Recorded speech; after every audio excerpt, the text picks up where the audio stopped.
ایک بادشاہ کی سچی کہانی۔ ایک بادشاہ صبح سویرے شکار پر جاتا تھا۔ ایک صبح محل سے شکار کے لیے نکلا تو اس کو ایک کمی ذات کا بندہ ملا۔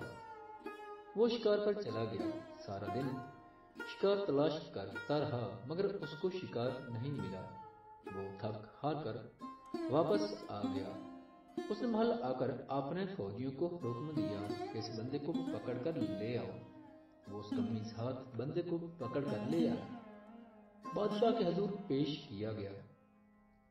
بادشاہ نے اس کو کہا کہ تم صبح ہمارے متھے لگے ہو، اس وجہ سے ہمیں شکار نہیں ملا۔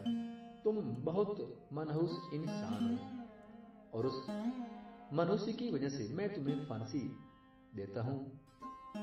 اس نے اپنے بندوں کو کہا کہ اس منحوس کو پھانسی دے دو۔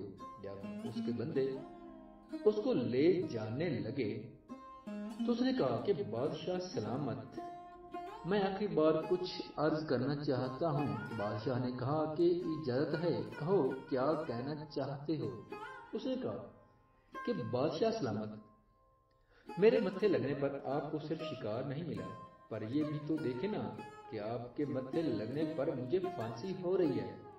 اب آپ فیصلہ کریں کہ میں زیادہ منحوس ہوں کہ آپ۔ بادشاہ سوچ میں پڑ گیا کہ بات تو اس کی صحیح ہے، مطلب اگر کوئی آپ کے متھے لگتا ہے تو صاف ظاہر ہے کہ آپ بھی اس کے متھے لگے ہو۔ تو بہنوں اور بھائیوں، کوئی منحوس نہیں ہوتا، اور وہ بھی صبح کے وقت جب ہر طرف اللہ رسول کی حمد ثنا ہو رہی ہوتی ہے۔ خدا کے لیے مسلمانوں اس سوچ کو بدلو اور صبح ہر کسی کو خوش بخت سمجھو۔